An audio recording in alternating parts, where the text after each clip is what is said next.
90% orang lam holot setelah menikah akan meninggalkan hutang.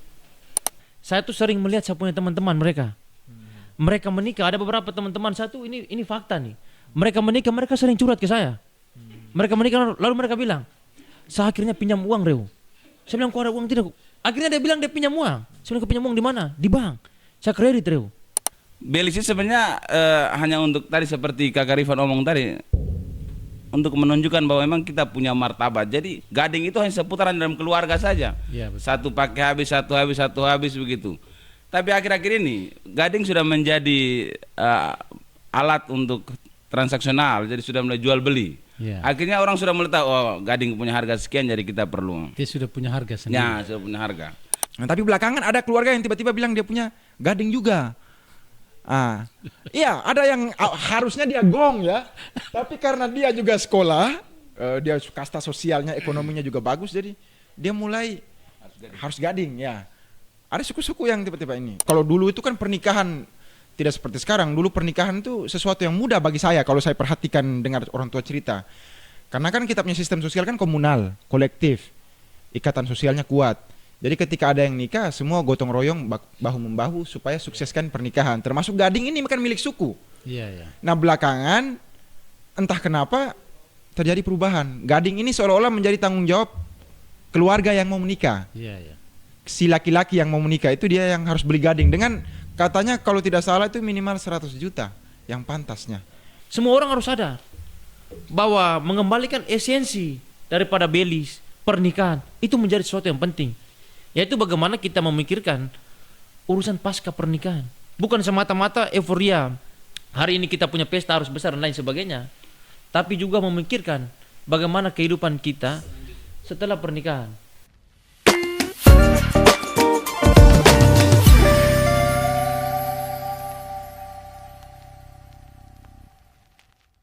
Selamat malam teman-teman semua. Malam. Hari ini kita bahas topik yang menarik, yaitu soal pernikahan. Nah, di malam ini yang sudah menikah saya dan Sebelah kiri Sunika. yang punya KTN. Gitu. 90% orang lam holot setelah menikah akan meninggalkan hutang. Mati. Nah, Keras saya harus tema membuat nih. judul seperti itu, dan saya minta teman-teman untuk membantah pernyataan saya.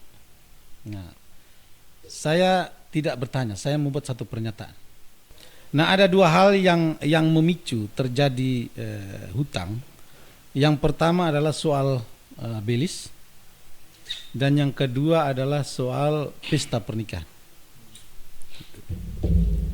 Nah, sampai sejauh ini kita tidak punya konsep baru untuk merubah itu menjadi suatu kebiasaan yang sudah dari turun temurun. Gitu. Bahkan orang yang pendapatannya kecil, menengah, sampai mampu sekalipun akan melakukan hal yang sama. Dari soal belis, dari soal pesta pernikahan.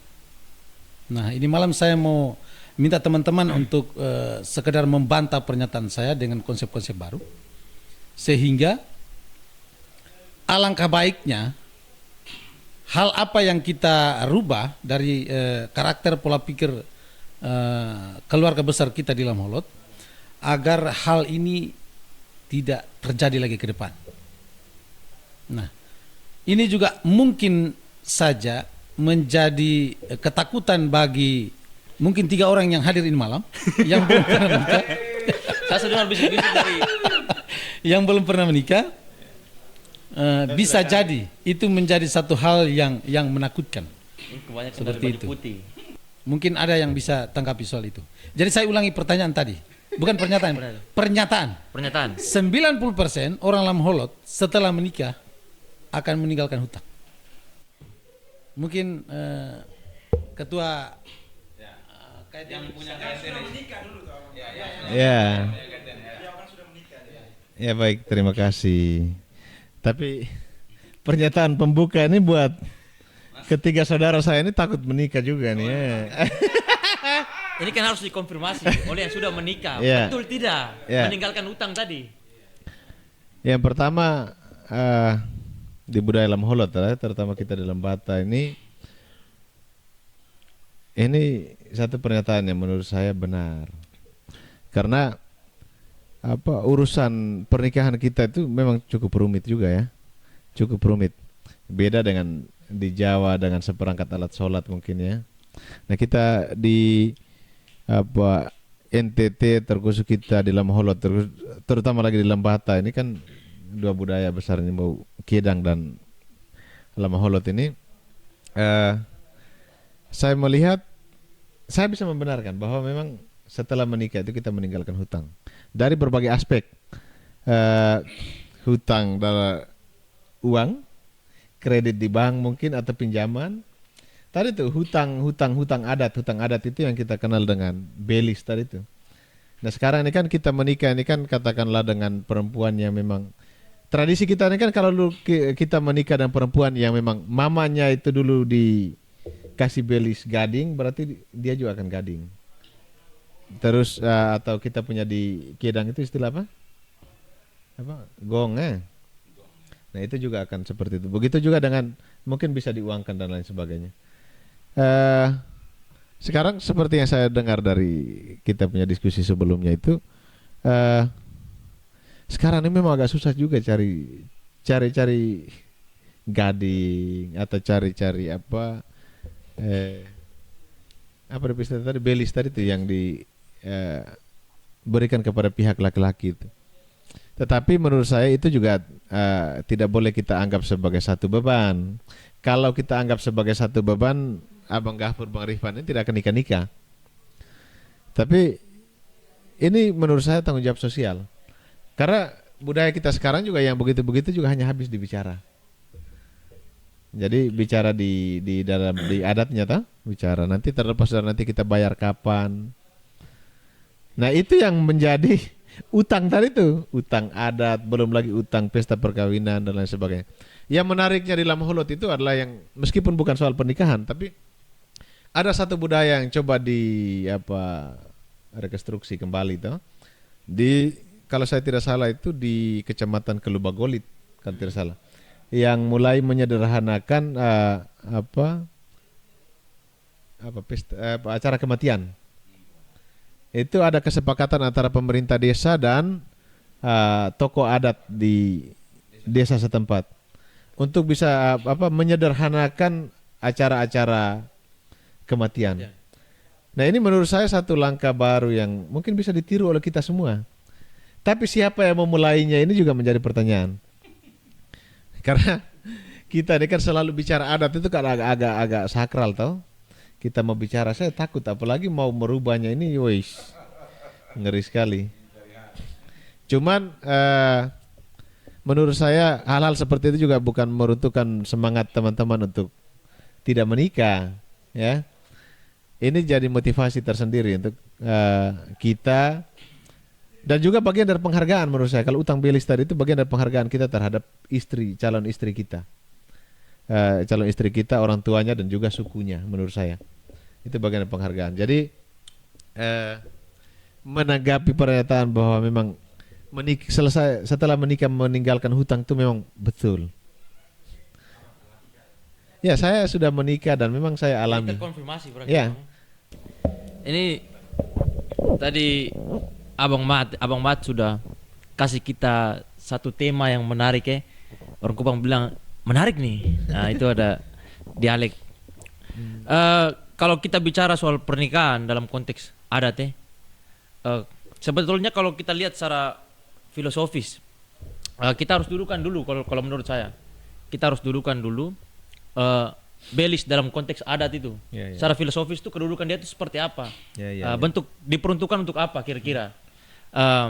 Secara filosofis kalau kita lihat, ini menurut pemahaman saya berdasarkan kebiasaan sehari-hari kita, belis itu dianggap sebagai simbol penghargaan atau penghormatan kita terhadap keluarga perempuan. Itu yang pertama. Ya, keluarga perempuan dan juga keluarga perempuan. Karena budaya perkawinan atau pernikahan kita orang Lamholot itu kan budaya patrilinear. Jadi perempuan yang kita nikahkan itu masuk ke kita punya klien atau kita punya suku. Karena itu maka kita harus ada penghormatan. Penghormatan kepada keluarga perempuan, penghormatan kepada suku Onan. Nah, yang sudah membesarkan, melahirkan dan ibaratnya kita tarik dia perempuan ini masuk ke kita punya suku. Jadi otomatis harus ada penghormatan. Jadi secara filosofis itu yang pertama kalau saya lihat Belis ini dia ini sebagai simbol penghormatan keluarga laki-laki, kita laki-laki terhadap perempuan. Terus yang kedua dia juga sebagai bentuk tanggung jawab. Bentuk tanggung jawab kita sebagai laki-laki terhadap perempuan. Kalau kita lihat kita punya budaya ini memang menikah harus ada proses yang melegitimasi itu. Dan proses itu tuh salah satu medianya, salah satu simbolnya itu adalah Belis ini. Sehingga kenapa saya bilang kita harus tarik ke filosofisnya, kita harus kembalikan esensi dari Belis itu yang sebenarnya. Hari ini nih kalau misalkan tadi Ahmad sudah omong bahwa Belis itu meninggalkan utang, pada akhirnya orang-orang meninggalkan utang. Itu seolah-olah sudah dikomersilkan, seolah-olah sudah ada nilai materinya di situ. Nah ini yang jadi soal sebenarnya. Yang kalau saya secara pribadi sebetulnya tidak mampu membantah itu, karena saya juga belum menikah. Dan faktanya saya tuh sering melihat saya punya teman-teman mereka menikah. Ada beberapa teman-teman saya tuh ini fakta nih. Mereka menikah, mereka sering curhat ke saya. Mereka menikah lalu mereka bilang, saya akhirnya pinjam uang Reu. Saya bilang, kok ada uang tidak? Akhirnya dia bilang dia pinjam uang. Saya bilang, pinjam uang di mana? Di bank. Saya kredit Reu.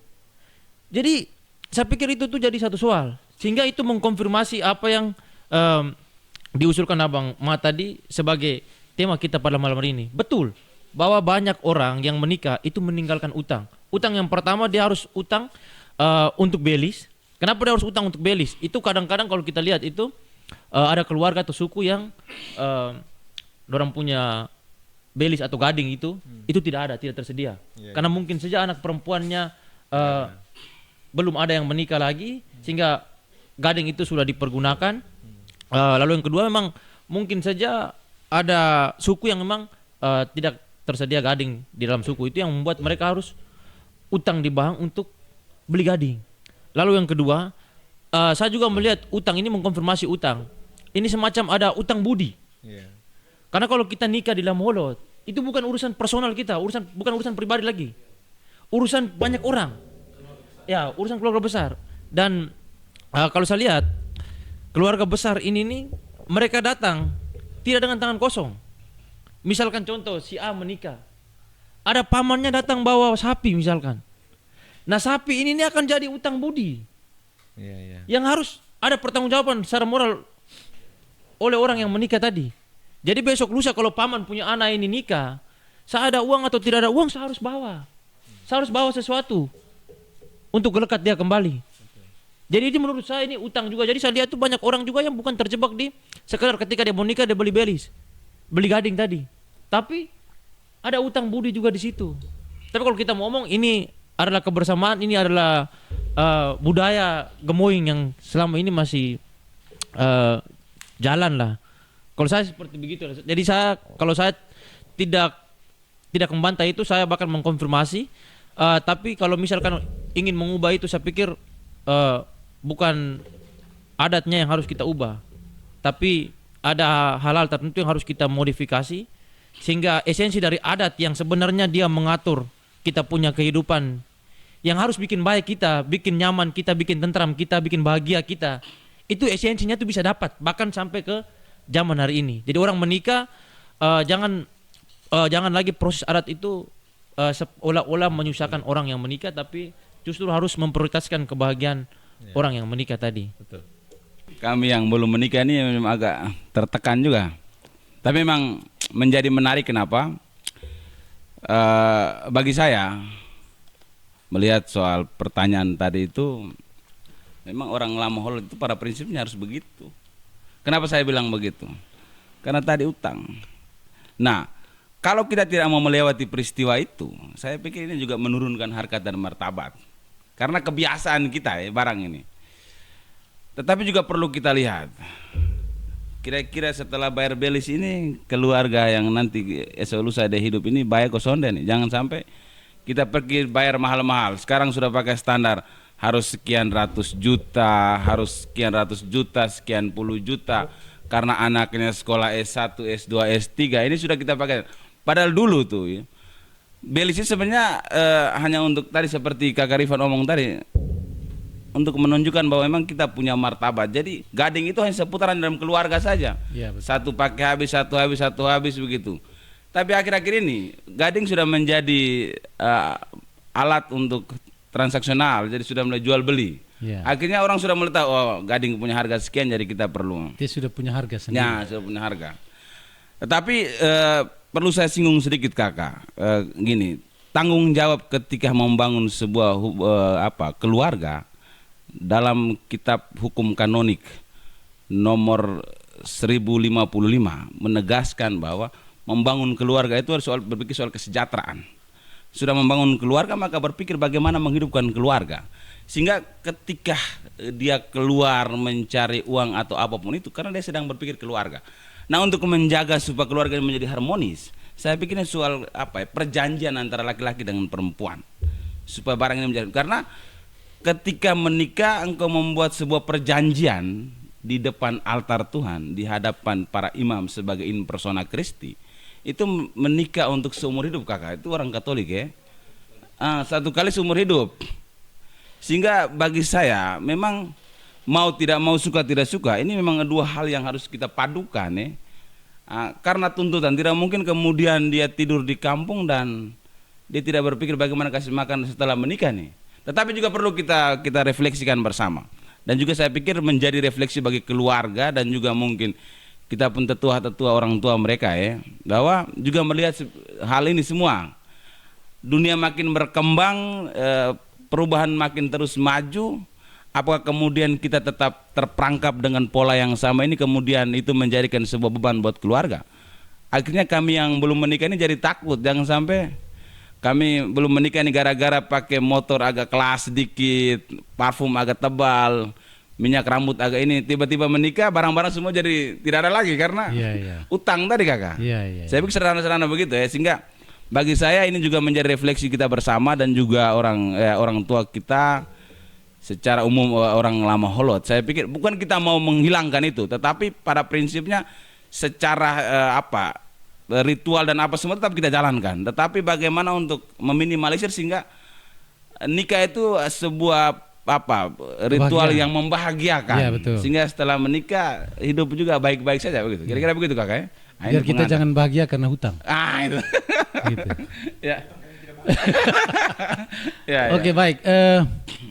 Saya harus memperkenalkan dulu Bung Valo itu dari Stipas, akademisi dari Stipas, yang memang dia harus singgung soal agama. Nah, sekarang kita berpindah ke Duta Besar Pangan Lokal Dunia dan bahkan budaya lah begitu. Nah, mungkin Adik Kafur bisa melihat mungkinkah ada perbedaan antara Belis yang dulu dan yang akhir-akhir muncul yang dalam konteks nilai. Iya. Ya, Kamat, ini kalau kita seperti yang Rifan omong tadi, kalau kita bahas soal Belis dalam pengertian kita sebagai orang lama Holot ini kan gading ya, mahar. Indonesianya bilang mahar, kita bilang Belis. Nah, di suku lama Holot, etnis lama Holot itu biasanya gading. Bukan biasanya, memang gading gajah. Terus kalau di Kedang itu ada yang gading, ada yang gong. Ya. Iya.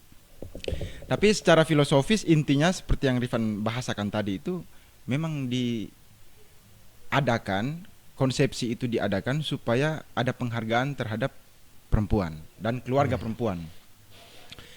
Nah, dan kita harus melihat budaya dalam konteks pernikahan ini itu dalam perspektif yang dinamis. Jadi kita perlu lihat historis bagaimana gading ini dijadikan sebagai Belis dan apa saja perubahan-perubahan yang terjadi.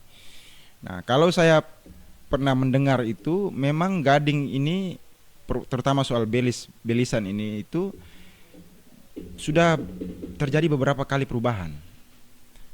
Jadi awalnya itu kalau di Ile Ape tidak salah, di wilayah Ile Ape itu awalnya 9 kain sarung. Jadi 9 kain sarung itu sebagai satu standar untuk melihat diameter dan besarnya gading yang dikasih. Jadi balasan dari gading itu adalah sarung tadi.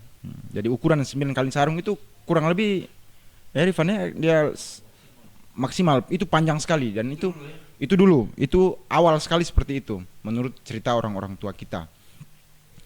Dan memang jarang sekali literatur yang jelaskan tentang itu, Kamat. Tentang awal mula gading itu datang itu seperti apa, ceritanya bagaimana sehingga orang menggunakan gading. Tapi bahwa itu intinya tadi untuk penghormatan terhadap perempuan. Nah, dalam perkembangannya 9 tadi turun jadi 7. 9 kain sarung turun jadi 7. Jadi ada perubahan ukuran juga dari yang agak panjang sekali menjadi agak pendek. Setelah itu dia turun kembali menjadi 3 kain sarung. Nah, ada beberapa tulisan itu bilang gading ini dulu dibawa sebagai dari pedagang-pedagang dari luar, dari pokoknya ada yang bilang India ya, itu ada hubungannya dengan kita punya beberapa motif yang menyerupai India. Nah, pokoknya pedagang-pedagang dari luar yang bawa datang, sama halnya dengan seperti moko di Alor itu. Jadi itu kan tidak pernah diproduksi di kita, tapi kemudian adalah alat tukar menukar lah seperti itu. Akhirnya dianggap sebagai barang yang susah didapat, dan itu karena dia susah didapat maka butuh usaha dari seorang laki-laki dewasa lama holot, ya nilainya tinggi supaya bisa, kalau dia mau mendapat seorang putri dari keluarga yang lain, maka dia harus berusaha. Ya kalau orang Jawa kan apa seperti cerita dulu itu kan harus bangun candi atau apa baru bisa mendapatkan putri begitu. Pokoknya itu barang susah sekali dapat, jadi ada upaya laki-laki untuk dapat itu. Nah saya melihat ini tidak berdiri sendiri. Maksudnya ini budaya ini dia lahir dari satu proses sosial yang panjang toh, Kamat. Jadi bisa dirubah. Kenapa tidak bisa dirubah? Sekarang ini kan yang praktik-praktik yang terjadi ini kan mulai terjadi perubahan-perubahan atas tafsir-tafsir masyarakat yang sudah mengenal pendidikan. Ada yang ketika kasta sosialnya dia sudah punya pangkat golongan di tempat kerjanya kakak, itu dia mulai anaknya yang S1 atau S2 tuh berbeda lagi dia punya harganya. Ya. Kalau gading mungkin tetap, tapi prosesi pestanya itu ada standar-standar yang dibuat baru. Tapi sebetulnya kalau kita periksa kalau di Kedang itu kan ada seminar Meluwiting. Di seminar Meluwiting itu dijelaskan kalau seorang laki-laki ingin meminang seorang perempuan dari laki-laki dari pedalaman meminang perempuan dari pesisir, ya dia punya standar belisnya seperti apa tuh sudah diatur. Walaupun tidak ditulis, tapi orang-orang tua di lingkar Gunung Ujeleun itu tahu semua dia punya standar-standarnya. Nah, tapi belakangan ada keluarga yang tiba-tiba bilang dia punya gading juga. Iya, ada yang harusnya dia gong ya, tapi karena dia juga sekolah, dia kasta sosialnya, ekonominya juga bagus, jadi dia mulai harus gading ya. Ada suku-suku yang tiba-tiba ini. Nah, terakhir Kak Mat, itu yang terjadi sekarang ini juga adalah fenomena di mana gading ini sudah tidak ada lagi di suku. Jadi ikatan sosial yang dulunya itu kan, kalau dulu itu kan pernikahan tidak seperti sekarang. Dulu pernikahan itu sesuatu yang mudah bagi saya kalau saya perhatikan dengar orang tua cerita. Karena kan kita punya sistem sosial kan komunal, kolektif. Ikatan sosialnya kuat. Jadi ketika ada yang nikah, semua gotong royong bahu-membahu supaya sukseskan pernikahan. Termasuk gading ini kan milik suku. Iya. Nah belakangan entah kenapa terjadi perubahan. Gading ini seolah-olah menjadi tanggung jawab keluarga yang mau menikah. Iya. Si laki-laki yang mau menikah itu dia yang harus beli gading dengan katanya kalau tidak salah itu minimal 100 juta yang pantasnya. Nah bagaimana kita berpikir ini 100 juta beli gading, kita ini kan tidak ada gading misalnya. Iya. Beli gading 100 juta terus kita harus memikirkan pesta poranya lagi nih. Nah, ada fenomena juga pesta pora ini sekarang ini, pesta harus lampu-lampu disco, pesta harus soundnya yang besar, dan ada saja penumpang gelap Kak Mat. Jadi kalau malam itu orang yang tidak diundang saya datang, dan mereka tuh cari pesta, cari arak, cari tuak, terutama arak ya. Dan mereka pakai bertanya, ada tamu tidak? Kalau tidak ada kami tidak ke sana. Hei, siapa yang undang kamu maka sebenarnya nih? Dan itu banyak sekali kawan. Itu mungkin singkat Oke, dari oke. Saya tetap konsisten dengan bagaimana cara kita mencari satu konsep baru sehingga utang itu tidak menjadi ada begitu.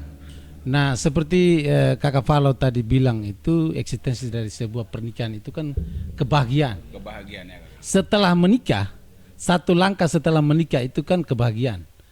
Nah, yang terjadi sekarang ini adalah setelah menikah itu kan beban yang ditanggung berikutnya adalah bagaimana melunasi hutang.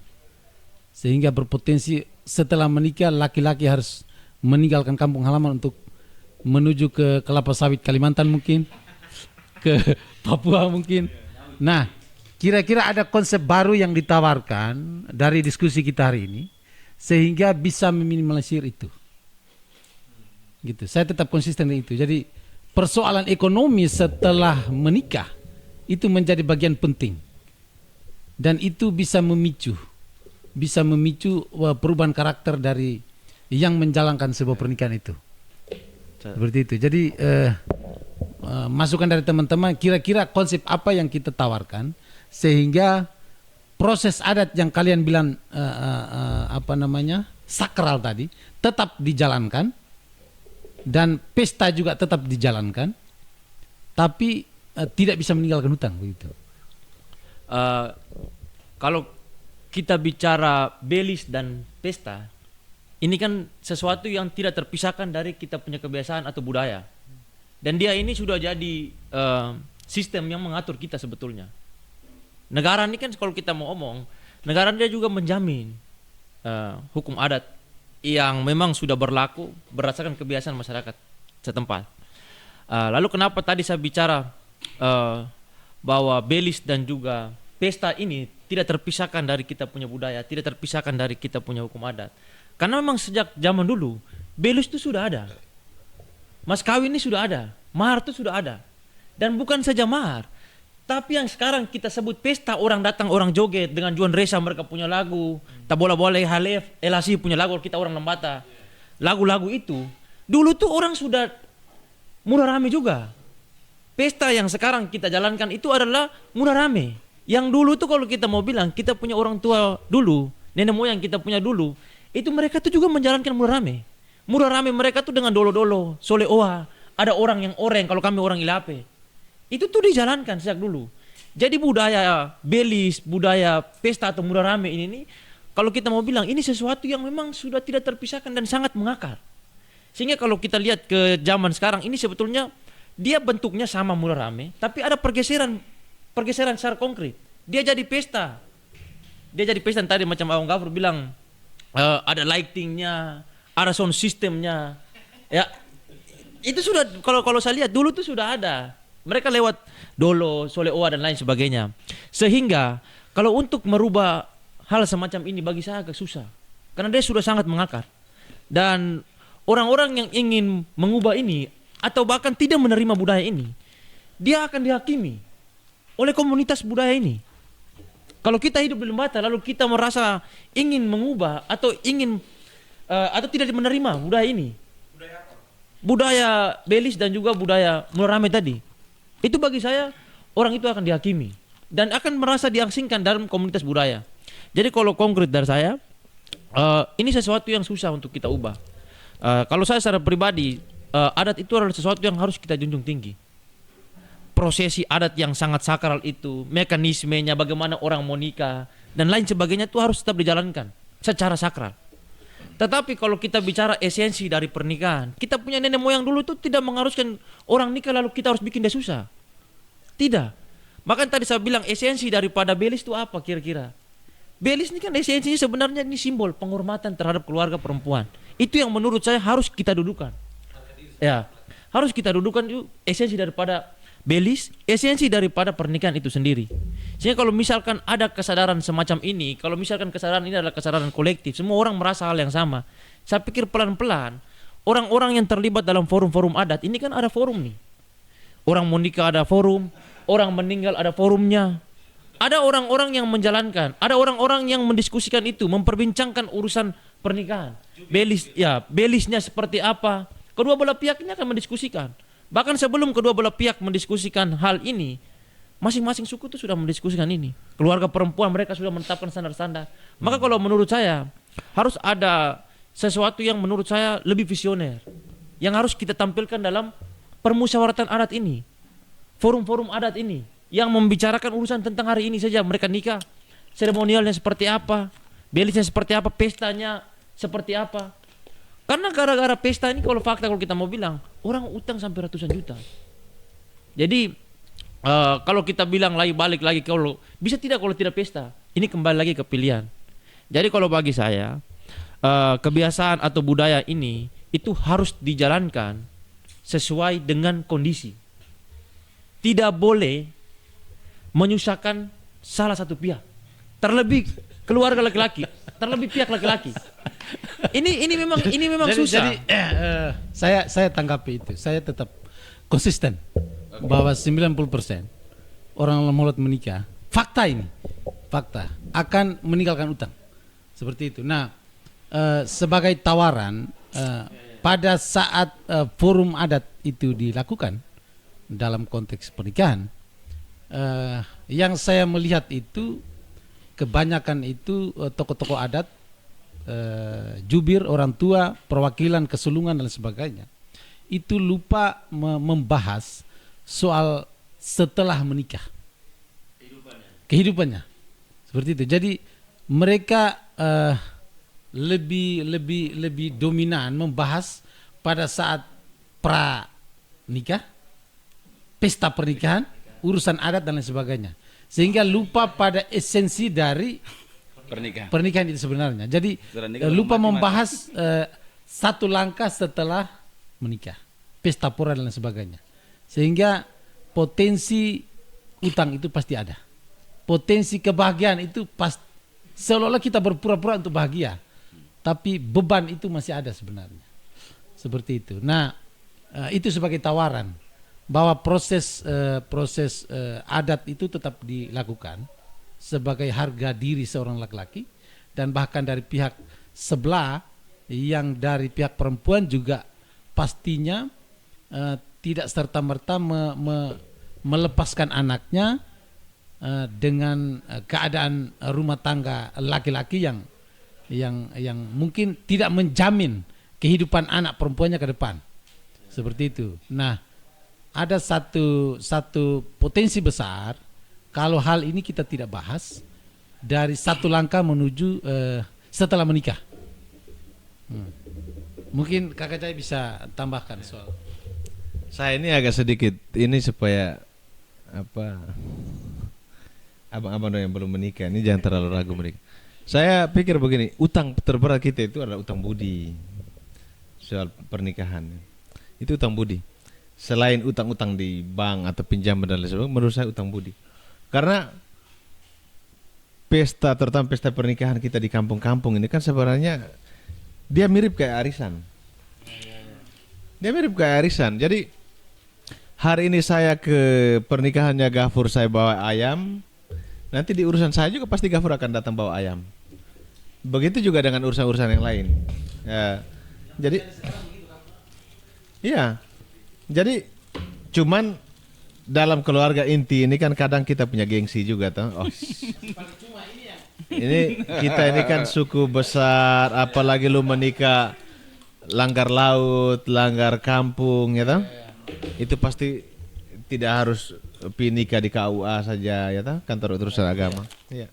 Tapi sebenarnya menurut saya yang pertama itu adalah menikah ini adalah proses penyatuan kedua belah pihak, itu dua suku yang berbeda, dua ini yang berbeda. Nah, itu yang menurut saya substansi pernikahan yang mesti dilihat. Selain daripada beban-beban yang tadi kita bicarakan. Karena kalau kita berpikir soal beban-beban tadi, soal utang dan lain sebagainya, teman-teman tidak akan menikah. Jadi saya melihat pernikahan atau acara-acara pesta di kampung itu sama kayak arisan. Sama kayak arisan. Cuman memang kita tuan rumah itu mesti kita siapkan lebih. Kita yang mesti harus lebih siap lah karena itu hajatan kita. Tapi lebih daripada itu menurut saya beban paling penting itu adalah utang budi. Jadi satu teman-teman, menikah itu selain kita bicara soal menyisakan utang, nah teman-teman juga harus berpikir jauh bahwa menikah itu adalah proses penyatuan mungkin dua tradisi budaya yang berbeda dan lain sebagainya. Dan juga seperti yang Rifan sampaikan tadi soal budaya ini kita mesti lestari. Budaya ini menurut saya kan kebiasaan yang berulang. Yang karena dari dulu turun temurun dilakukan seperti demikian, kita merasa itu sakral, ya tahu, jadi kebiasaan, dan kita hari ini juga melakukan. Tapi realitas hari ini menurut saya kita harus lihat dari esensinya, niat kita menikah dulu. Karena teman-teman kalau tidak lihat itu, kita menyampingkan hasrat teman-teman untuk meredam hawa nafsu kalian, kita meninggalkan sunnah dalam beragama untuk kita menikah. Teman-teman tidak akan menikah kalau hanya memikirkan utang. Begitu kira-kira. Jadi saya, apalagi teman-teman semua, apalagi anak muda, kita mesti punya hitung-hitungan. Menikah besar juga punya konsekuensinya, menikah kecil juga punya konsekuensinya. Pilih konsekuensi terkecil yang kita tanggung setelah menikah. Mungkin begitu. Adakah konsep baru bahwa kebiasaan utang setelah menikah itu ditiadakan begitu? Jadi setelah menikah itu kita tidak punya utang lagi begitu dalam hal materi. Oke kakak, ini kita sudah mulai mengkerucut ya melihat soal fenomena ini. Sebenarnya pertanyaan ini kakak coba mau memberikan kepada kami untuk kira-kira konkretnya apa begitu.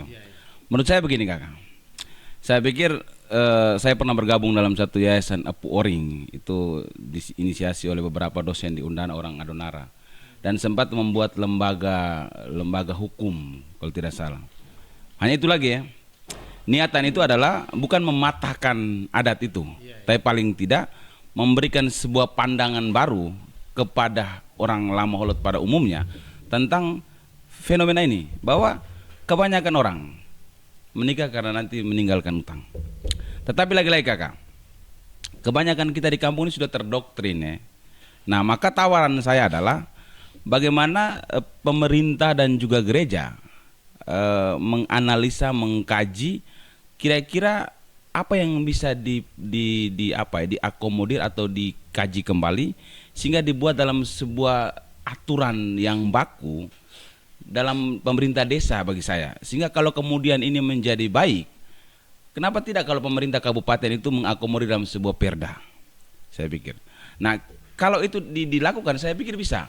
Ini kan soal bagaimana mendudukan suku-suku, mendudukan orang-orang yang kita anggap sebagai tetua untuk duduk dan kita omong bersama. Dan bagi saya ini soal ego dan kesombongan kita mau menunjukkan bahwa saya punya suku lebih jago, saya punya suku lebih hebat, dan saya mampu untuk saya mampu dan membuat lain-lain. pesta yang Tapi besar. sebenarnya dalam kitab Matius bab 19 ayat 5 itu menegaskan apa yang dipersatukan Allah tidak dapat diceraikan oleh manusia kakak. Sehingga kalau kemudian hanya karena utang kemudian dia keluar dan dia mencari dan kemudian dia cerai, saya pikir nanti dia dua hal ini dia akan menjadi beban. Urusan agama dia beban, urusan atom dia beban. Kan dia melanggar dua-duanya kakak. Padahal kalau kita melihat sebenarnya agama dan budaya ini jalan barengan untuk membangun sebuah keharmonisan dalam keluarga. Saya pikir begitu kakak. Tapi itu bukan menjadi satu ketakutan bagi kakak Valo untuk mencari. Tidak kakak, kalau saya tidak takut. Saya tetap akan menikah, tapi memang ada waktunya. Nah, tawaran bagus bahwa harus ada intervensi dari pemerintah tokoh, dan juga pemerintah dan tokoh agama dan lain sebagainya. Nah, mungkin dari Ade Gafur mungkin tangkap soal itu. Kamat, sebenarnya kalau kita sebut intervensi pemerintah itu sudah dilakukan. Misalnya pembatasan pesta-pesta itu kan. Nah, pembatasan aktivitas pesta di jam malam. Nah, Pemda Lembata juga sudah, beberapa pemerintah daerah, pemerintah kota di NTT ini kan juga sudah melakukan itu. Cuman ada kebiasaan yang tadi kita sebut sebagai murah rame itu. Kita suka kalau bersama-sama. Cuman kita perlu periksa ini. Maksud saya kenapa saya bilang kita perlu periksa? Apakah adat yang disepakati dan adat yang kita maksudkan sebagai satu kebiasaan yang baru berkembang belakangan ini itu kita perlu dudukan dia. Misalnya begini, maksud saya begini. Adat yang disepakati itu kan tidak bisa diubah-ubah. Ya, jadi seperti suku A dia wajib dibelis, perempuan yang mau dinikahi wajib dibelis, itu berarti si laki-lakinya harus membelis dengan cara apapun. Tapi ada praktik di mana belis itu ada istilah orang tua itu mereka bilang begini, datang siang pulang malam. Artinya apa tuh? Datang siang pulang malam itu artinya belisnya dikasih tunjuk. Jadi dibawa datang pada saat pada saat besoknya mau menikah itu kan mereka biasanya antaran ke perempuan Jadi, kan. sebagai simbol saja begitu. Sebagai simbol. Tapi tidak Malamnya dibayar. dibawa pulang karena dipinjam saja. Oh, iya. Nah, tapi ada mekanisme adat di dalam yang kemudian itu nanti akan dilunasi di kemudian hari. Nah, Masih jadi utang juga kan? memang kalau kita bicara dalam konteks budaya kita Lamaholot maupun Kedang, kalau di Lembata spesifik atau di Lamaholot secara umum itu laki-laki tetap berutang dengan perempuan sampai mati. Karena konsep pernikahan kita itu konsepnya adalah mempersatukan. Nah, untuk mempersatukan ini konsepnya adalah utang dalam pengertian utang budi tadi. Iya, iya. Nah, jadi seorang perempuan ketika dinikahi, maka seorang laki-laki itu akan menghormati, akan terus berbakti pada keluarga perempuan. Dan memang tidak bisa dilunasi, konsepnya seperti itu. Itu dalam konteks adat. Dalam konteks adat yang disepakati belis tadi, belis ukuran 3 kain sarung ya 3 kain sarung itu sudah. Nah, menjadi soal kemudian adalah belis yang dipraktikan, proses mekanisme adat yang dijalankan ini. Seperti yang saya omong tadi, ketika dia punya status ekonomi, status sosial, bahkan status politik, misalnya dia anak anggota dewan, dia adalah pedagang yang sudah terpandang di satu komunitas masyarakat, itu standar pestanya menjadi berubah. Nah, ini yang kemudian membuat seorang laki-laki yang sebagai laki-laki Lamaholot, dia tidak boleh mundur dong. Harga diri tadi yang abang sebut, Kamat bilang harga diri tadi, nah, sehingga dia harus meminjam uang. Ada yang di bank, bahkan ada yang di koperasi. Nah, ini yang membuat setelah nikah itu dia menjadi sangat sulit, karena bukan karena adatnya, tapi karena proses mekanisme yang tadi diputuskan dalam proses adat itu, dan juga status sosial dan gaya hidup, perkembangan zaman yang mutakhir sekarang. Kalau kita omong adat sebenarnya tidak memberatkan. Nah, tapi kalau Kamat bertanya apakah ada solusi untuk mencoba untuk kita supaya keluar dari situasi pelik ini, itu kita harus seperti tadi Bang Valo bilang, harus ada intervensi pemerintah. Karena seminar Melowiting kalau di dalam konteks Kedang, dan saya cek juga di beberapa wilayah seperti di Lebatukan, di Leragere itu, kata mereka dulu itu pemerintah yang memfasilitasi. Ya, jadi pemerintah yang mengumpulkan pemangku adat, terus kemudian membuat kesepakatan yang baru. Karena kesepakatan yang lama dianggap tidak relevan. Nah, jadi Dan dijalankan sampai hari ini. Dan dijalankan sampai hari ini. Ya, seminar Melowiting kan 1970-an dan dijalankan sampai hari ini. Tapi juga belakangan seperti misalnya kebiasaan wayak. Ini ada semacam standar baru, dan itu tidak ada dalam konstitusi adat. Kalau kita umpamakan dia sebagai konstitusi kesepakatan kan kita punya hanya Sirip Pinang dengan rokok tembakau dari Koli itu. Tapi belakangan ini kalau ada orang yang buat pesta pernikahan 1 minggu sebelum pernikahan, kan biasa kumpul-kumpul di keluarga. Itu kalau tidak ada wayak rokok, itu pasti jadi bahan cerita, Kanda. Jadi bahan cerita. Ini yang saya maksud, satu kebiasaan yang mengikut pada perkembangan zaman tadi. Ritus-ritus yang inti ini tidak berubah, tapi prosesi yang supaya dia makin ramai, makin berkembang, ini yang makin terlihat di bawah seorang perempuan dan keluarganya. Nah, ini yang membuat permintaan, dan ini juga karena masyarakat kita ini lihat pesta itu sebagai hiburan, Kakak. Kalau kita pergi pesta itu orang ada main kartu di situ, main begadang. Itu ada sisi baiknya, tapi tidak juga kemudian membuat si tuan rumah yang punya hajatan menjadi berutang kan. Ada teman juga nikah, dia sudah punya pekerjaan yang bagus. Kalau tidak salah pendamping desa, saya tidak usah sebutkan namanya. Tapi dia juga berutang. Dia berutang di bank, dia pakai kur ya. Jadi sepanjang yang kita bahas itu dari soal belis, dari soal pesta pernikahan itu lebih dominan ke soal gengsi sebenarnya. Gengsi ya. Gitu. Saya mampu, saya buat sebenarnya. Dan kalaupun saya tidak mampu pun dipaksakan untuk mampu karena memang gengsi tadi itu. Nah, saya belum bisa menemukan satu tawaran baru dari perdebatan kita. Saya tetap pernyataan saya tadi tidak berubah begitu. 90%. 90% tetap akan berutang Oke. setelah menikah. Gitu. Nah,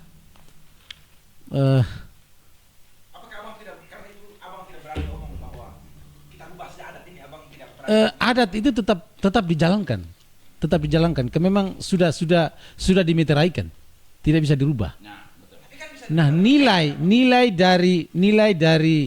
dari soal tawar menawar itu yang mungkin kita bisa tawarkan konsep lain sehingga esensi dari sebuah pernikahan itu tetap dihormati seperti itu. Nah, saya melihat bahwa setelah menikah, ketika mereka punya beban utang, kalau sudah punya pekerjaan, itu berpotensi ya toh merubah karakter dan tingkah laku dan moral sebenarnya. Orang bisa pencuri, orang bisa korupsi, ya toh. Karena utang menikah nih Bang ya. Karena beban utang yang setelah pesta dan urusan belis dan sebagainya tadi itu. Dan itu mungkin kalian bisa bantah saya. Mereka bisa merantau, meninggalkan istri, dan setiap hari mereka dihantui oleh utang dan sebagainya. Pelarian mereka bisa menikah lagi di sana. Dan istrinya Ya, juga itu- menikah lagi di kampung. Itu banyak fakta. Dan itu faktor utamanya adalah bisa jadi utang tadi itu. Salah satu pemicu. Salah satunya seperti itu. Nah, satu tawaran tadi itu dari Kakak Valo adalah harus ada intervensi dari tokoh adat, tokoh agama, pemerintah dan lain sebagainya. Tapi pertanyaannya lagi adalah sepanjang yang ada beberapa tempat yang sudah dijalankan intervensi dari pihak gereja, dari pihak pemerintah, efektif tidak? Jadi ya Bang, saya menyambung sedikit Abang bilang tadi, Pak Valo juga sampaikan. Sebetulnya harus ada intervensi gereja atau komunitas agama dan juga pemerintah. Kalau kita mau lihat posisi belis dan juga budaya muda rame, yaitu pesta tadi yang kita sebut dan kita diskusikan dari tadi, itu kalau saya bilang di awal tadi, semua ini tidak terpisahkan dari yang namanya adat atau kebiasaan yang jadi budaya masyarakat setempat. Dan kalau kita mau dudukan semua ini, posisi adat, posisi negara, posisi gereja atau komunitas agama, semuanya punya eksistensi masing-masing. Bahkan negara lewat undang-undang dasar, lewat konstitusi negara ini sudah menjamin dan mengakui kebiasaan masyarakat. Dan bahkan yang sudah dijalankan sebelum negara ini ada. Jadi pengakuan negara terhadap hukum adat itu ada dan nyata, konkret malah. Sehingga menurut saya pemerintah itu tidak bisa mengintervensi secara langsung. Dan kalau misalkan pemerintah mengintervensi secara langsung, itu bagi saya ada gejolak di situ, ada konflik yang terjadi di situ. Karena ini budaya nih, ini kebiasaan masyarakat setempat. Sehingga kalau maksud saya, mungkin tadi yang seperti Abang Gafur tadi bilang, mungkin ada kebijakan-kebijakan yang dilemparkan oleh pemerintah. Misalkan pesta tutup jam 12. Itu mungkin di lain sisi pemerintah mencoba untuk meminimalisir, menjaga ketertiban dan kenyamanan umum. Tapi mungkin itu juga adalah salah satu kebijakan yang dia berefek pada budaya ini, budaya muda rame. Dan coba kita lihat kebijakan pesta tutup jam 10 atau jam 12 malam itu efektif atau tidak? Bagi saya itu tidak efektif karena dia berbenturan dengan budaya muda rame tadi. Jadi ini soal kesadaran setiap orang yang menjalankan budaya ini, kesadaran setiap orang yang menjalankan adat ini, hukum adat ini. Jadi kalau saya secara pribadi, yang harus kita lihat itu adalah forum-forum adatnya. Misalkan tadi ada seminar ini Melwiting atau ada seminar di Leweleng, LRGR misalkan, itu yang dikumpulkan di situ tokoh-tokoh adat. Maka orang-orang ini yang menjalankan, orang-orang ini yang memutuskan. Bahkan orang mau nikah juga kita ini yang menjalankan, kita ini yang memutuskan. maka sebetulnya keresahan itu harus ada. Kesadaran itu harus ada secara kolektif. Semua orang harus sadar bahwa mengembalikan esensi daripada belis, pernikahan, itu menjadi sesuatu yang penting. Yaitu bagaimana kita memikirkan urusan pasca pernikahan. Bukan semata-mata euforia, hari ini kita punya pesta harus besar dan lain sebagainya. Tapi juga memikirkan bagaimana kehidupan kita setelah pernikahan. Tapi kalau kita coba sinkronkan dengan keadaan kita di komunitas masyarakat, banyak orang yang tidak berani. Bahkan mungkin kita di sini juga tidak berani untuk mencoba untuk berbeda, mencoba untuk keluar dari standar-standar ini atau dari sesuatu yang sudah jadi kebiasaan. Nah, kalau saya lihat, kenapa hal semacam ini susah untuk disesuaikan, susah untuk dimodifikasi. Contoh kecil, si A mau menikah dengan si B. A sebagai laki-laki, dia harus memberikan belis terhadap perempuan si B ini. Nah, yang menentukan belis ini kan keluarga perempuan. Dan ketika keluarga perempuan menentukan standar belis yang mungkin saja tidak sesuai dengan keadaan atau kondisi pihak laki-laki, ini jadi soal. Dan faktanya banyak orang yang akhirnya gagal menikah. Ini lebih parah lagi. Banyak orang yang gagal menikah walaupun saling mencintai satu sama lain. Tapi pada akhirnya merasa tidak mampu karena standar-standar yang sudah ditetapkan itu, maka akhirnya memilih mundur. Ini terlepas soal utang. Ada yang lain karena dia sudah merasa saling mencintai satu sama lain, dia harus berjuang untuk itu. Ada yang kawin lari, ada juga yang karena dia merasa pertanggungjawaban dia karena dia mencintai, dia harus berutang. Dia harus utang, mau tidak mau dia harus utang supaya dia bisa kawin. Pada akhirnya berutang. Dia harus kawin.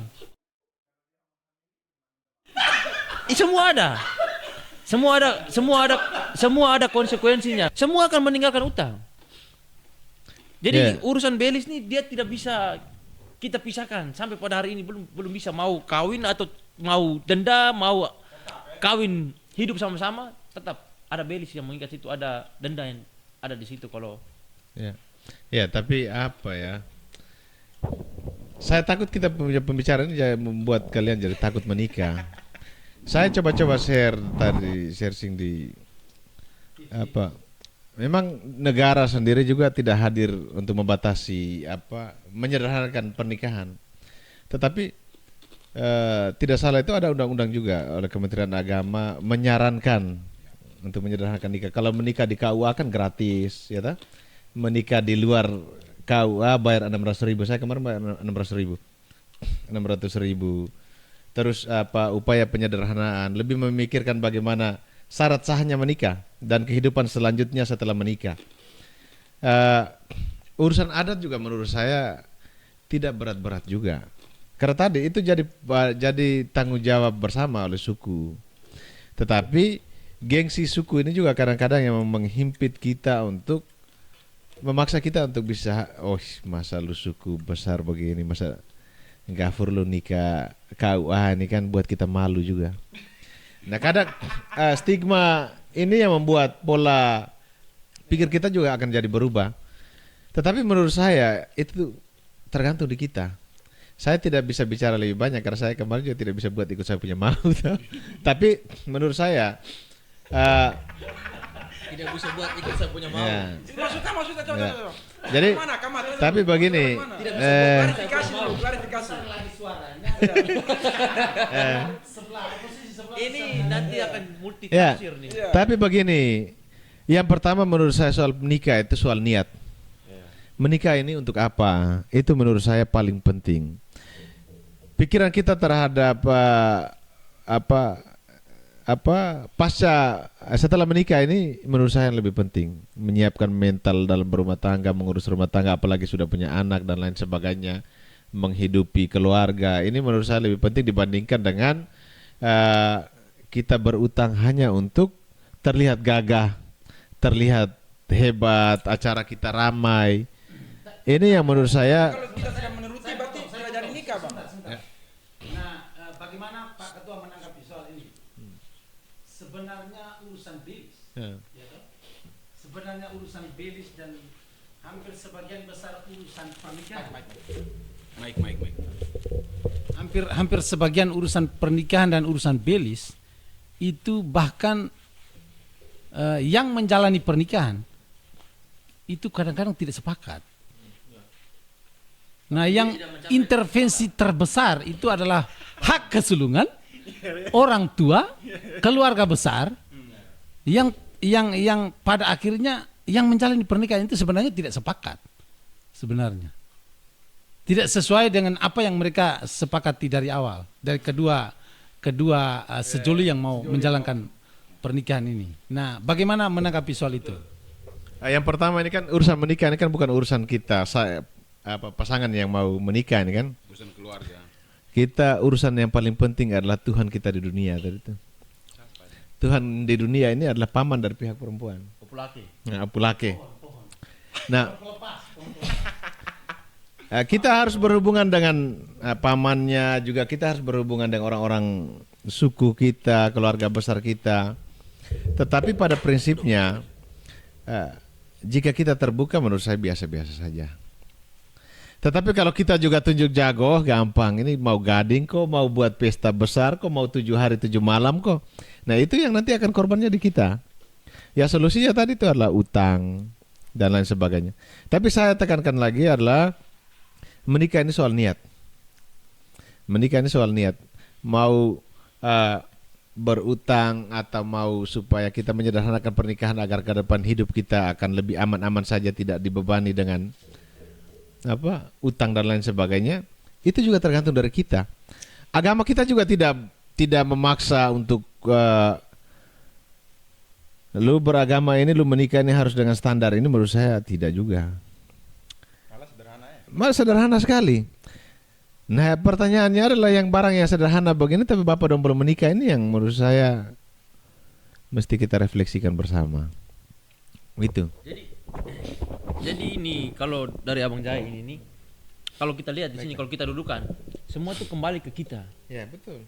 Kembali ke kita, kembali ke keluarga, kembali ke suku, dan kedua suku yang melangsungkan pernikahan ini. Bangsa ini perkawinan penyatuan kedua suku ini. Ya.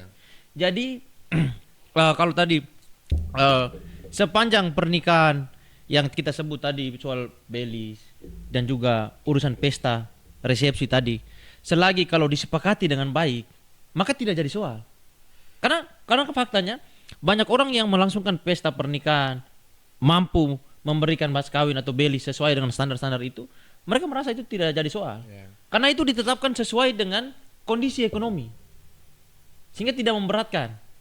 Nah, jadi soal ketika standar ini atau keputusan ini ditetapkan, belis dan juga resepsinya seperti apa itu ditetapkan tidak sesuai dengan kondisi ekonomi dari kedua belah pihak atau bahkan keluarga laki-laki itu sendiri. Ya mungkin Gafur berbeda soal itu. Jadi gini, pada akhirnya perdebatan kita ini bahwa hutang itu dianggap biasa-biasa saja, gitu. Hutang materi maksudnya. Dan kita berhutang dalam konteks belis dan lain sebagainya itu soal harga diri, soal kemampuan kita.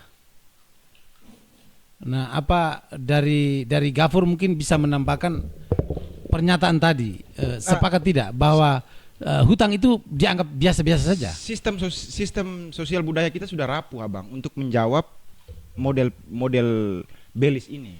Sistem sosial yang baru sekarang itu sudah tidak bisa menjawab lagi. Itu disepakati atau Maksudnya terbentuk begini, secara otomatis atau ini tergambar dari banyak suku yang sudah tidak punya gading. Sehingga logikanya, bayangkan dia harus menyiapkan 100 juta. Jadi kalau kita bilang tergantung kita juga sulit, karena yang tertulis di dalam konstitusi itu gading, Pak. Dan Anda harus tahu ketika Anda menikah, Anda wajib melunasi. Itu wajib, gading tadi. Entah dikonversi, jadi banyak pengalaman itu juga dikonversi jadi kayak jadi uang, jadi rumah. Iya. Jadi sesuatu yang harganya sejenis itu, sepantaran dengan itu. Misalnya kalau dia 100 juta ya bisa bangun rumah dulu. Nah, ada yang misalnya saya punya saudari perempuan, kamu tidak punya gading, Rifan tidak punya gading. Nah, ada permintaan begitu, kau bangun dia punya rumah lah, begitu. Artinya ada tekanan eh, sosial dari keluarga perempuan terhadap si laki-laki. Dan itu dia harus pikirkan. Mana dia berpikir untuk anak sekolah juga belum, mana berpikir untuk biaya saving kesehatan dan lain-lain. Dia harus berpikir untuk melunasi itu, dan itu wajib lunasi loh. Iya, iya. Karena itu di bawah mati, Pak. Kalau Anda tidak lunasi, pasti keluarga Anda dan berikutnya pasti ditagih terus. Bahkan ada peristiwa satu yang cukup terkenal di Flores Timur itu, tidak usah saya sebutkan nama kampungnya apa, tapi bahwa mereka satu ketika bicara adat, omong di forum adat, janji si laki-laki ini berjanji pada si pihak keluarga perempuan bahwa tanggal sekian kamu datang untuk ambil gading. Datang pas tanggal jatuh tempo, dia datang, keluarga perempuan datang, ternyata tidak ada gading. Dia bawalah perempuan dan anak-anaknya pulang. Anak perempuan dan seluruh anak-anak yang sudah dilahirkan dari pernikahan dua sejoli ini pulang ke kampungnya. Nah, artinya apa? Artinya gading kan sekarang sudah nyaris tidak ada. Nah, saya bingung juga itu mereka beli di mana gading-gading itu. Tapi intinya yang saya mau omong adalah gading harus beli. Anda bayangkan Anda harus memikirkan gading 100 juta dan sisanya Anda harus buat pesta pora itu. Nah, sehingga solusi yang paling tepat menurut saya adalah bagaimana upaya dari pemerintah, dari lembaga agama, baik Katolik maupun Islam, untuk bersama-sama memikirkan ulang ini. Toh praktiknya ada istilah bawa siang pulang malam, bawa gading siang, malamnya bisa diambil bawa kembali kan. Artinya Tapi itu tetap utang, iya kan? Artinya tetap utang. Jadi bagi saya tetap harus dipikirkan kembali oleh lembaga-lembaga ini. Nah, saya mau bilang begini juga, Kamat, bahwa budaya dan tradisi kita ini kan seperti dia posisinya sama dengan yang Rifan omong tadi itu, sama dengan posisi pemerintah dan lembaga agama. Dia juga satu lembaga tradisional yang punya posisi, bahkan agama juga agak takut-takut juga dalam tanda kutip untuk mau mengintervensi lebih jauh. Iya, iya. Pemerintah juga sudah berulang kali melakukan intervensi, cuman lembaga ini sangat kuat. Nah, model intervensinya saya kira belajarlah kita dari pengalaman-pengalaman sebelumnya, di mana pemerintah hanya cukup memfasilitasi supaya masyarakat yang katakanlah seperti kita orang muda ini dengan orang-orang tua yang ada, yang punya pikiran visioner ke depan, itu bisa duduk bersama untuk berbicara kembali. Apakah ini masih relevan dengan perkembangan zaman? Dan itu seperti tadi yang kita omong, kalau dia sudah berpikir utang ini kan dia harus cari cara yang macam-macam. Ada yang pergi merantau, ada yang mungkin saja juga pejabat-pejabat juga bisa jadi korupsi karena bayar utang belis. Mungkin Kakak Fala bisa tanggapi soal itu. Ini menarik Kakak. Sebenarnya tadi itu fenomena semua itu masalah dan masalah. Bagi saya begini. Tawaran pertama saya tadi kita omong dudukan beberapa pejabat tadi, gereja, pemerintah dan lain-lain, duduk omong dari hati ke hati. Ini sama juga membangun lewat tanah barang ini. Tawaran saya kedua adalah mari kita mulai dari contoh untuk kita dulu. Maksudnya keluar dari diri dulu, keluarga kita, suku kita. Kalau kita sudah memulai, barang ini pasti berjalan. Kita tidak bisa berpikir terlalu besar. Harus mulai dari keluarga dulu, menjadi contoh dulu. Paling tidak kami bertiga ini, selusa kalau kami menikah, paling tidak bukan kita membatasi, tidak, tetapi paling tidak kita omong. Sebenarnya gereja sudah menunjukkan itu Kakak. Biasanya kan orang istilah nikah mulia, nikah sakral, nikah masal. Sebenarnya nikah masal itu kerjasama antara pemerintah dan juga gereja untuk meminimalisir terjadinya pembengkakan, yang bilang istilah nikah mulia yang harus menghadirkan. Sederhana itu sebenarnya gereja sudah buat tuh Kakak.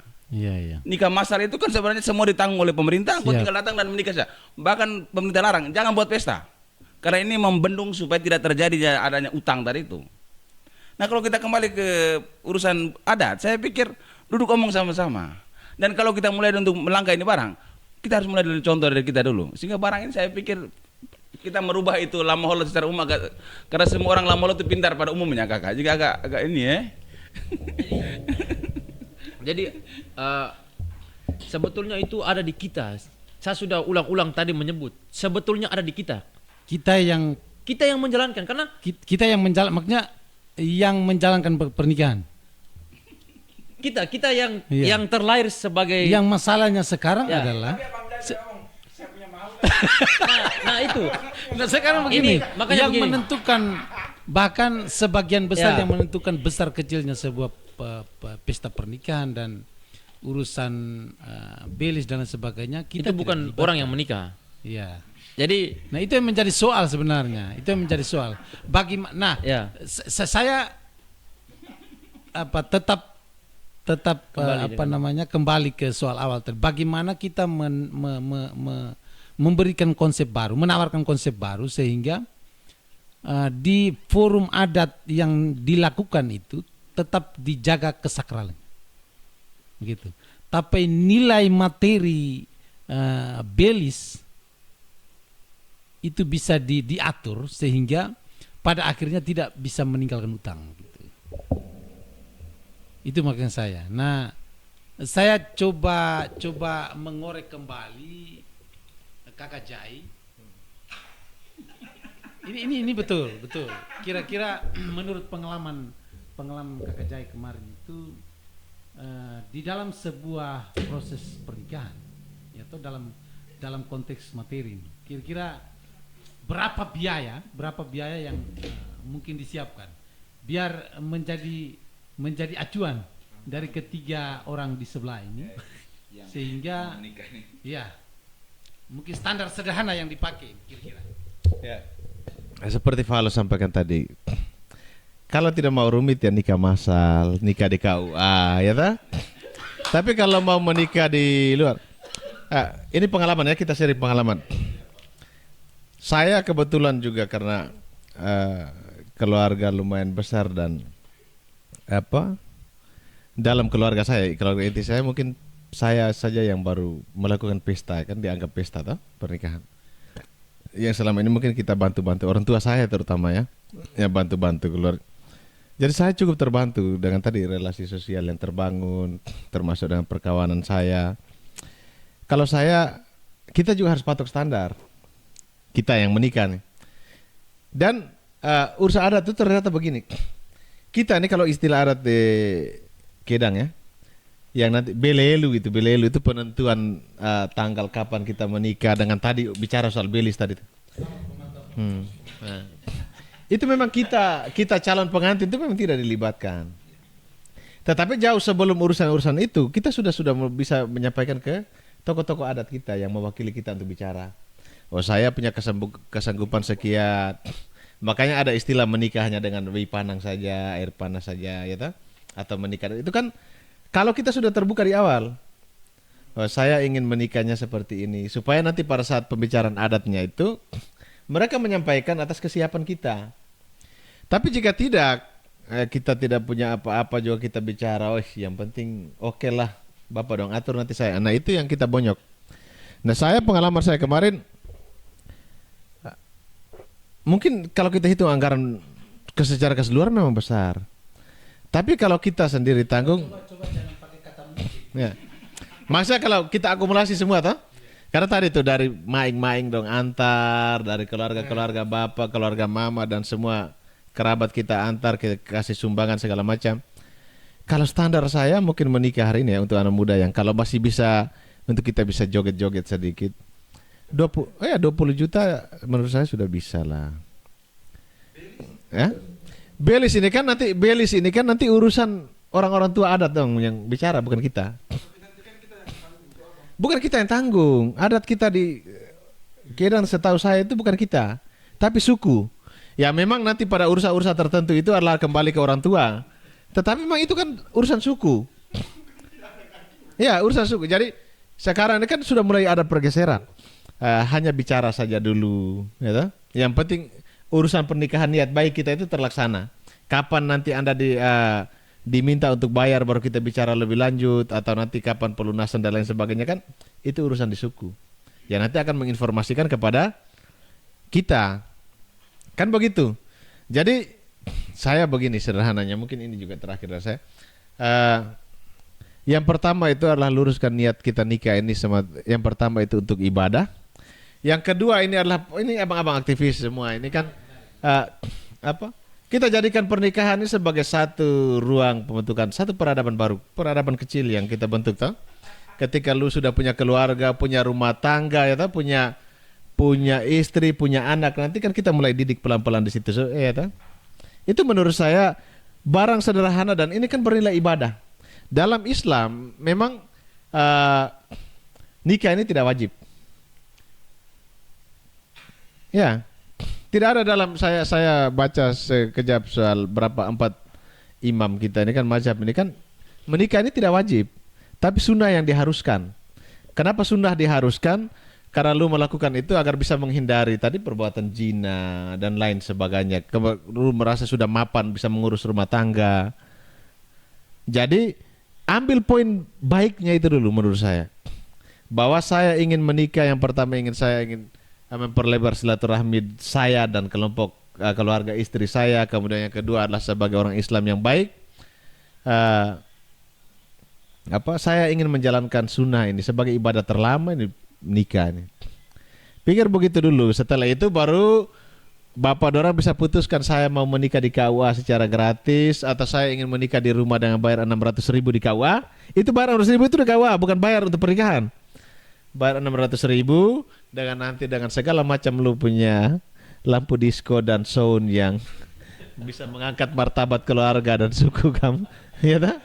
Supaya dipandang, ya, supaya dipandang, oh ini anak memang dia ini bolehlah pulang buat. Nah itu kan semua kembali ke kita. Terakhir kembali lagi tergantung niat teman-teman. Menikah itu sesuatu yang menurut saya nikmat. Nikmatnya tiada tara itu kalau menikah. Daripada bapak dorang habis di sabun, ya tak? Habis di aplikasi-aplikasi yang lain, menikah itu jadi satu sarana, ya, untuk kita bisa membangun rumah tangga yang sakinah mawaddah warahmah tadi. Begitu. Amin. Kak Rifan mungkin ada tambahan soal saya sampai hari ini belum tawaran-tawaran tadi itu soal intervensi tokoh agama terus intervensi, tapi memang kemauan tokoh-tokoh adat itu yang sudah kita jalan selama ini itu terlalu sangat kuat sehingga kebiasaan-kebiasaan itu sampai hari ini kalau kita presentasikan itu 60-70% itu masih tetap dijalankan seperti itu. Dan bagi teman-teman yang belum melakukan itu, saya harap bukan bagian dari satu ketakutan, bukan trauma begitu. Jadi kalau diniatkan, kalau itu disiapkan dengan baik, itu menjadi hal yang mudah begitu. Nah, ada satu fenomena baru bahwa memang kita tidak dilibatkan. Kita tidak akan pernah dilibatkan dalam urusan perdebatan forum adat dari jubir A, jubir B dan lain sebagainya. Apakah itu hal yang efektif ketika kedua pasangan yang menjalankan sebuah pernikahan itu kemauan mereka itu diikuti? Mungkin Kak Rifan bisa tanggapi soal itu. Kalau saya tuh melihatnya seperti yang saya sudah sampaikan sebelumnya tadi, semua itu ada di kita. Kalau saya tuh sebenarnya simple, semua ada di kita. Karena kalau kita melihat setiap keputusan adat ini dihasilkan dan harus dijalankan, itu ada pada kita. Ada orang-orang yang menjalankan, mendiskusikan, memperbincangkan itu, sehingga lahirlah sebuah keputusan yang mengikat kita semua. Nah sebetulnya kalau kita mau lihat, ada banyak orang juga yang menikah tapi aman-aman saja. Kira-kira kenapa mereka bisa aman-aman saja? Kembali lagi, karena mereka melihat situasi dan kondisi mereka. Ada banyak juga saya punya teman yang mereka nikah tapi aman-aman saja. Karena secara pribadi dia dan pasangannya, kedua belah pihak ini juga, itu mereka melihat situasi dan kondisi mereka. Maka yang paling penting di sini adalah bagaimana kesadaran itu ada secara bersama-sama. Yang pertama dari kita dan pasangan kita, lalu yang kedua dari kedua belah pihak ini. Sehingga tidak ada tuntutan atau keputusan-keputusan yang dihasilkan itu dan kesannya memberatkan keluarga atau pihak laki-laki. Karena kalau kita omong utang itu kalau kita sinkronkan dengan budaya kawin-mawin kita yang patrilinear, itu beratnya itu pasti ada di laki-laki. Iya, iya. Tapi kalau misalkan keluarga perempuan kemudian bisa menyesuaikan itu, kita dari laki-laki juga bisa kemudian Menarik, menarik. terbuka dengan kondisi kita dan itu didiskusikan secara baik. Saya kira itu aman-aman saja. Menjadi soalnya ketika perempuan, keluarga perempuan atau suku dari perempuan ini menetapkan standar yang tidak sesuai dengan kemampuan dari pihak laki-laki. Itu yang membuat orang akan utang. Kadang-kadang bukan hanya standar belis, tapi standar resepsinya juga ditetapkan. Jadi ini kembali lagi ke forum-forum ini yang menjalankan hal semacam ini. Keputusan-keputusan ini kan lahir dari forum itu. Karena kalau kita lihat tidak ada standar yang sangat mengikat kita secara umum. Misalkan belis perempuan Lamholot sekian, harga mati tidak ada. Tidak ada standar yang menurut saya statis, tidak ada. Iya, iya. Semua itu diputuskan melalui forum adat tadi. Kedua keluarga belah pihak mendiskusikan, membicarakan itu. Dan apa yang mereka bicarakan itu saya pikir itu juga sesuatu yang tidak terlepas dari keadaan dan kondisi dari kedua belah pihak, dari laki-laki dan juga perempuan. Jadi konkretnya saya semua harus dijalankan sesuai dengan kondisi kita masing-masing. Ada orang yang menikah bikin pesta besar dan mereka aman-aman saja karena mereka mapan. Mereka merasa berkecukupan. Tapi ada orang karena dia mencintai dia punya calon, dia merasa ingin menikahi dia punya calon karena keinginan dan niat tadi kuat. Maka mau tidak mau, walaupun keluarga perempuan tetapkan standar yang tidak sesuai kemampuan dia rela utang hanya untuk menikahi dia punya idaman hati. Karena itu adalah bentuk pertanggungjawaban dari cinta. Coba diulangi. Dia punya apa? Idaman hati. Iya, iya, iya. Iya, betul. Iya. Idaman. Jadi bagi motivasi seseorang itu. yang di luar sana yang mungkin hari ini mendengarkan ini Itu. berbahagialah. Jadi Tom, konkretnya kalau saya sih semua kembali ke orang-orang yang menjalankan ini. Harus ada kesadaran bahwa situasi ini memang sering dirasakan sebagai keresahan orang-orang yang ingin menikah. Mungkin Kakak Valo bisa closing biar. Jadi gini, segmen ini akan berlanjut. Episode ini akan berlanjut. Jadi saya merasa bahwa ada tanggapan-tanggapan bagus dari luar sana yang nanti kita akan lanjutkan ini segmen besok atau lusa lah. Siap, Pak. Seperti itu. Karena hal ini menarik dan saya tetap konsisten dengan itu. 90%. 90% orang Lamholot menikah pasti akan meninggalkan hutang. Baik itu hutang belis dan hutang lainnya. Seperti itu. Mungkin Kakak Valo bisa closing. Baik Kakak, ini menarik ya. Terakhir dari saya bahwa apapun itu harga diri Lamholot tetap kita jaga. Karena itu sebagai eksistensi kita. Siap. Soal utang ataupun apapun itu, bagi saya jangan jadikan masalah. Coba jangan ragu untuk Ya. Iya. Jangan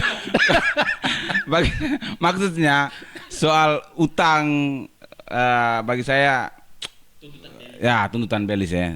Sehingga tadi tawaran sudah saya sampaikan tadi Kakak. Bagi saya supaya meminimalisir hal-hal tadi kita perlu lakukan dan juga contoh dan teladan dari kita dulu.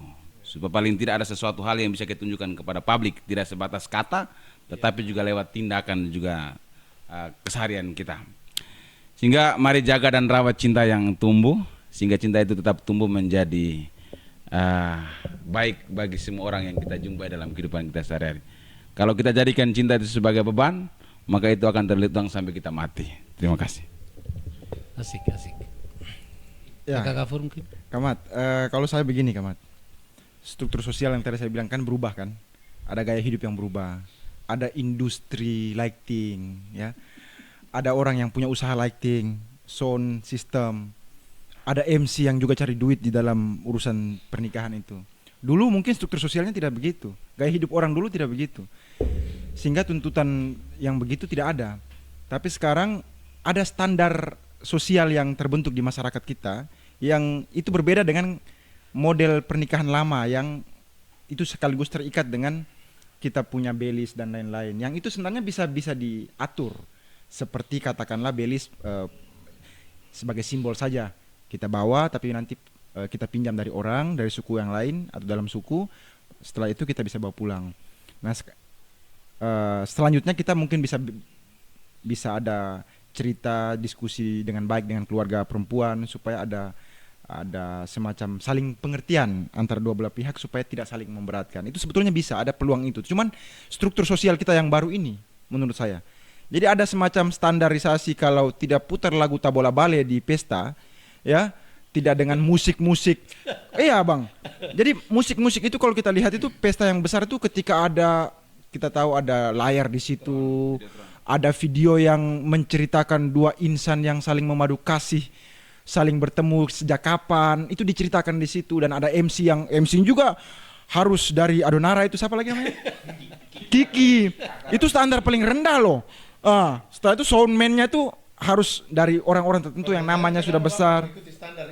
Iya, itu makanya saya mau bilang sebagai orang Lamoholot ya, kita wajib mematuhi konstitusi yang ada. Jangan kita mengikuti logika struktur sosial, standarisasi sosial yang baru berkembang belakangan ini.